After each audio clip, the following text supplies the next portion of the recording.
Join us as we tour Ed Clark's nursery here in the summertime.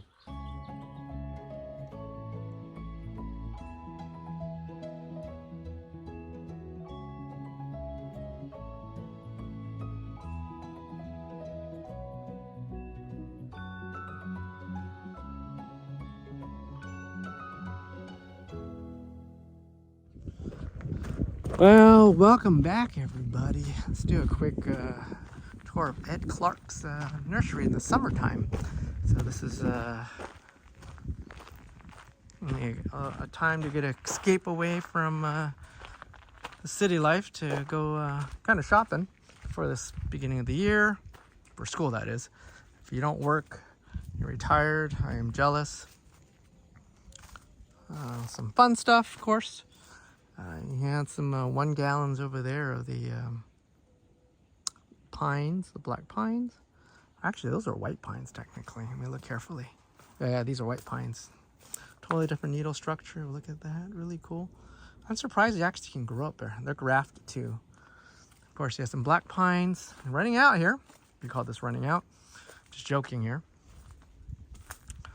And of course, you got some hornbeams. These are like 1 gallons. Tell by the leaves are really cool looking. So if you're looking for hornbeam, he has plenty. Kind of different when you're working agricultural. You get to use all this water possibly. Trying to make it a shorter video than normal. Surprisingly cool out here in the summertime. But we're trying to get out of here before 1 o'clock. So tons of hornbeams. So you're looking for hornbeams, there's plenty. I think these are European hornbeams if I'm correct. So if you're looking for a forest, really good place to start. I don't have a hornbeam. I'm gonna have to grow one out, I think. So something I might be picking up today. Like I need more trees. Really trying to concentrate on the trees I have at this point. If I'm walking a little fast, I'm sorry. Kinsu, it actually is growing. These are pretty. You know, surprisingly, I can't grow these. I got a couple from, actually I got 1 or 2 from Ed. I killed one. And the other one's actually doing okay, struggling a little bit. I think I don't have the humidity that I think that you really need, because in, I know in Florida, they grow pretty well, but in Southern Cal, I think it's either the water or it's just not humid enough, I think. And Ed likes to grow these under the shade cloth. He waters them pretty heavily too. That might be it too. Look how, oh jeez, propagation master here. So just kind of think about it. I gotta ask Ed, how is he growing it if you don't have a greenhouse? How do they do well? Of course, he has more of hornbeams. You need hornbeams. A lot more cuttings going on. This used to be Mitsuya Yatsubutsu. Those are those big old 5 gallons out there. I used to be into those, and not anymore. I don't know why. I think they're just really hard to make look good because he kind of clumps. More black pines, more hornbeams. He has a lot of hornbeams. Jeez. Some more. Well, that's interesting. Oh yeah, they are. These are the rough barks. Aghawas. So you're looking for aghawas. He actually has some. I wonder if they're grafted. They look grafted. Who knows? But yeah.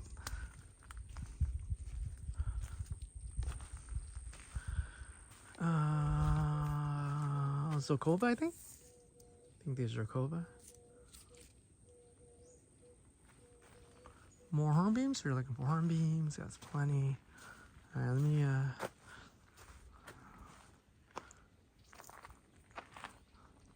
some big old Herb Kelly. That's the black pine variety. I learned my lesson the last couple times. I don't think he has anything in the ground in the front of here. Let me walk back the other direction really quick. All right, so this is the main hoop house, I call it, or shade house, shade structure. Plenty of don't even know this one. What variety is this one? Gimme Shijo. Has a red foliage, dark red foliage. You can see dark red foliage. Turns really dark green. Mostly upright. They're probably grafted, it's my guess. Or cut pretty low. A couple of cedars. So those cedars left. Got plenty upright variety. He has a yellow pyracantha. Yellow ones, those are pretty rare. Some more, you got some more hornbeams. A couple of Princess Persimmons, if you're looking for that. Yeah, it's a couple of those left. 322, that's a red variety. Look at some big old, look at that twisted one, that's kind of cool. Too bad I don't do junipers. If you're looking for a pine, yes, pine. Look how big this pine is. This is a cork bark pine. See that pine sticks out? Look at that branching. Even the branching has the corking. That's kind of cool. Let's see what he has out here. Some maples, of course. Some bigger than maples are out here. This is a cool variety. Really upright. I think this is Candy Kitchen. That's kind of cool. Bonfire. Here is a, oh, I forgot what this is called. I think this is a kotehime. No, kotehime. Oh shoot! If you guys know what's called, it's a upright, really tight leafage. I killed mine. I think I underwatered it. But yeah, that's a nice one. Let's cut back really hard. Here's a white pine. So if you're looking for a white pine, he actually has it. It's grafted. You can see how high that is.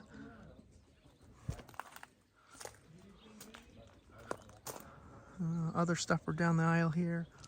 You go this way. Okay, so this is personal benches. You always can ask about personal benches.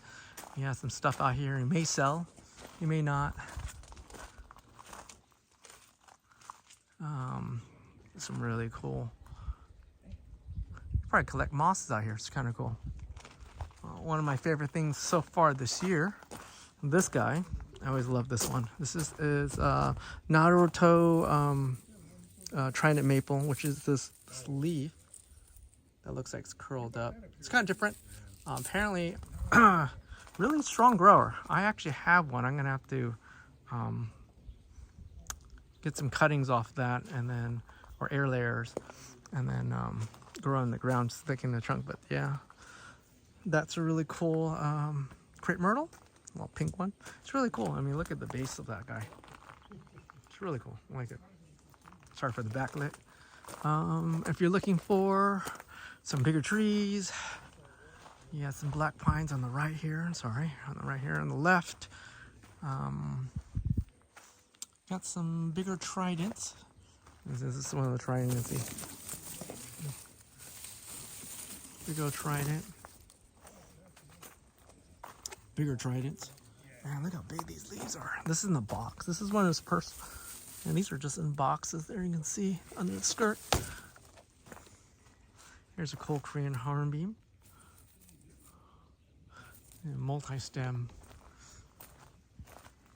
You know me, I'm like the bigger stuff. But the problem, again, you know, everybody has their own thing. With the bigger trees, you're gonna have so many. This is a candy kitchen. Yeah, it's a candy kitchen. Actually, I have one in the front yard. Makes a really good yard tree. Let's go to the back really quick. Oh yeah, there's plenty of Princess Persimmon. All these are Princess Persimmon, sorry. All these are Princess Persimmons lying down. They just gotta be trimmed up at the right time for bonsai. I might have a tutorial coming out soon. If you guys like to hear more about Princess Persimmons, I think I got it down. You know, 5 years later, I think I finally got it down, experimenting with it. You're looking for maples? Yes, plenty of maples, see? These are the 5 gallons, the 7 gallons.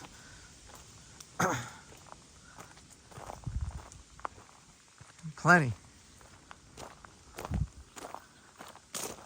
Yeah, I forgot the name of this variety. Oh, it's driving me nuts. It starts with a K though. Kotehime? That's Kiyome. Kotehime? I think it's Kotehime, which is a much tighter leafage. Some bigger stuff out here. You know, it's kind of different when you come out in the, like, I try to come out at least 2 seasons. One's for sure during the winter time. I love buying trees during the winter or late fall. Spring is also fun, but summer, just because I have the time in the summertime, you really get to see the true strength of these trees and how far you can really cut back comparatively. And then you get to see how other growers really grow their nursery stock. Like Ed, you can say he waters his trees well. So you can tell that type of watering, these trees are well fed. You can see some of the guys lost the spigot. That's not good. I think this one's dead. Ooh, that's crispy. That's dead. We can see that. It happens to the best of us. I think that's a fungal disease on that thing. But we got some really big trees in the ground right here.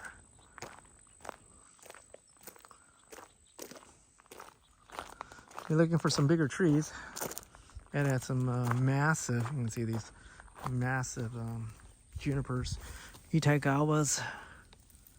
Man, just look at the skirt, jeez Louise. I remember these guys used to be like 2 gallons. Herb Kellys. So you're looking for some Herb Kellys. You got some bigger trees in the ground here. You know, I wouldn't mind one of these as a yard tree.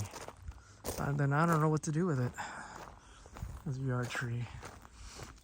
Oh, another reason why I came up was working on my experiment out here, unless he cleared it. I think he might have cleared it.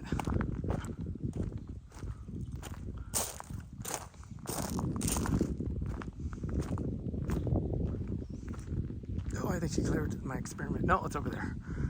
I don't know what was here. Yeah, so here's the problem with coming during the summertime, looking for trees. You have to look under the skirt. Versus the wintertime, you can see. And then the good, well, so again, in the wintertime, you can see the trunk lines, which is easy. You just walk up and say, I like this one, this one, this one. The only problem is you can't see which branch structures are alive. So you can't really follow the lifeline on deciduous trees. So, pros and cons. This is kind of fun. It's like unwrapping a present. So if you want to unwrap a present, come in the summertime, come in spring. If you like to see what under the chassis and not worry about stuff and quickly look at stuff, you can look at during the winter time. But then again, you don't know if the tree's alive or not. So it's a chance you have to take. And you can see just cut back some of these trees already.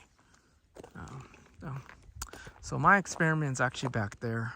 It is actually not winterberry, but beautyberry.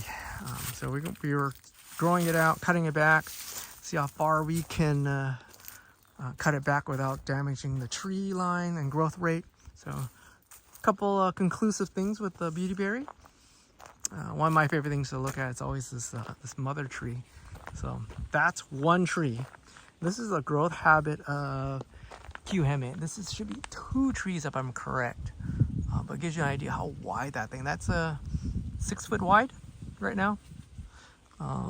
So it gives you an idea. Kind of, I like to look under the skirt. Oh, that's one tree. That's scary. Let me look up and see. That's just one tree. That's crazy. That's for like grafting wood. You can see some of those trunks he grows out. That's a Japanese maple.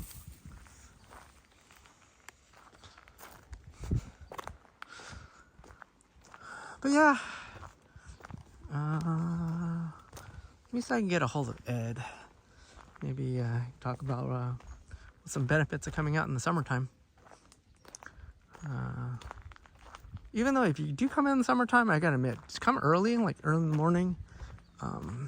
This is not bad actually. You know, I thought this would be hotter, but it's not too bad. I like to see these bigger trees. I like seeing other varieties, how people grow it. It's kind of fun. That's a Princess persimmon.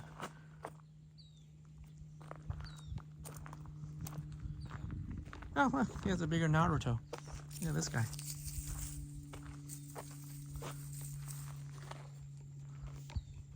Yeah, let me get Ed. So I can get Ed on here. Little branches of flowers. I'm stealing that, not the tree. The moss. Look at the moss. I'm taking the moss. He doesn't know. I'm taking the moss.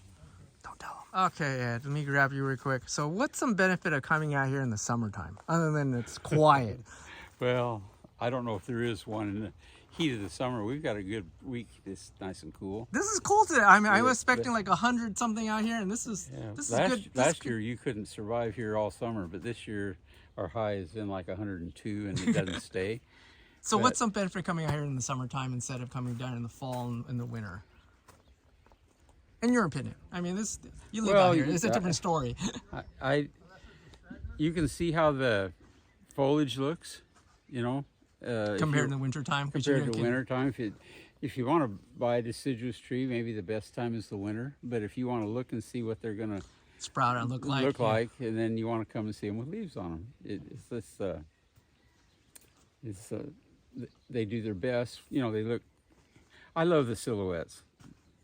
Probably I'm a little crazy. I think that's the best time, but they have beautiful leaf cover. You know? Well, I said that earlier too. I'm like, it's wintertime, you're looking for trunk structure and branch structure. It's easy to look at. But the summertime, you get to see the foliage, what it looks like, because you're like, you know, even though it's a Japanese maple, but they're all different. Yeah, some Japanese maples have pretty summer foliage, and some you have to go spring to see it. Yeah. They're like flower. I figure the Japanese maples are like flowering plants, and they have a little longer display season than a flowering plant. Is from most flowering plants 2-3 weeks, and maples maybe a month and a half, 2 months. So you need to come up in, you know, before Valentine's Day or around Valentine's Day, before Valentine's Day to see the structure, and then after that you can't. After that you see the beautiful foliage. You know, a lot of people buy the maples for the bright foliage. Now, if I buy a tree from you during the summertime, you won't ship until fall, right? Typically not, but Japanese maples and some of the others have a summer dormancy period. You can tell when they're dormant because they'll set a terminal bud. Instead of having little tiny leaves in the tips, they'll have a bud in the tips. Oh, okay. So when they have that bud in the tip, they're semi-dormant. And then you'll have a so if you're not unlucky enough to get a shipper to set them in a truck in a yard in a desert somewhere for 3 to 4 days, they'll ship just fine. Okay. And then black pines or other material any time of the year you can ship. All right, awesome. Yeah. I'll leave your information in the description here. Good to see you guys. It is. I'll leave, and if you want to buy something, Ed, please do. He has plenty. Still have plenty. You got a lot of I'm surprised how many hornbeams you got this year. We're going into hornbeams real big because it takes. You got to plant the first year. You got to plant 5 or 6 years worth of product because if you want to sell 6-year-old ones, you got to keep a bunch of 6-year-old ones. Are these? They look like European hornbeams. Is that correct? No, those are European hornbeams. There, the rest are Korean hornbeams. Okay, so that's mixed. I have some Japanese hornbeam too. Okay. And it's different. It has a different trunk. It's kind of muscly, you know, but it's more like Zelkova. I just saw a couple of those too. Yeah. As far as the leaf size and how twiggy it gets. But Korean hornbeam really makes a nice winter silhouette. That's probably its strong suit. Compared to the other variety? Compared to maples. Maples show off in the spring. You know, they look nice in the winter too. They do, but the Korean hornbeams are the fall. I think it's the fall. They're very.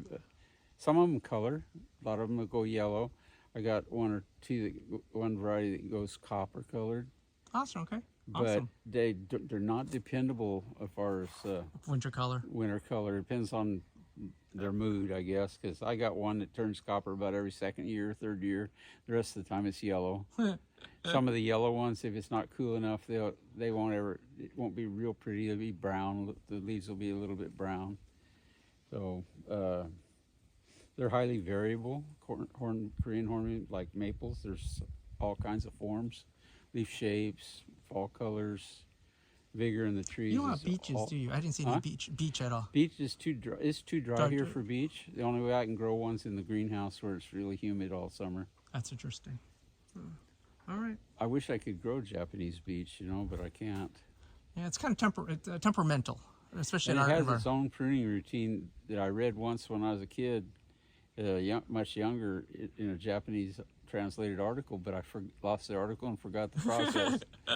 But yeah, beech is attractive because of its bark color. And the leafage. Leafage when it comes out, it's nice red, golden, that golden color. In the fall, yeah. But the European hornbeam is about the same kind of leaf. Awesome. All right. And European hornbeam is really strong grower. It'll out caliper Korean by twice. So I'm interested in something new once in a while, and I just wanted to get some because people like them and they're hard to come by. Yeah. Well, I'll leave the information below, and if you guys contact Ed if you want some trees. He has plenty. Do that. Still plenty. Yeah, we try to take care of everybody. Thanks a lot, Ed. Yeah, thank you, Tom.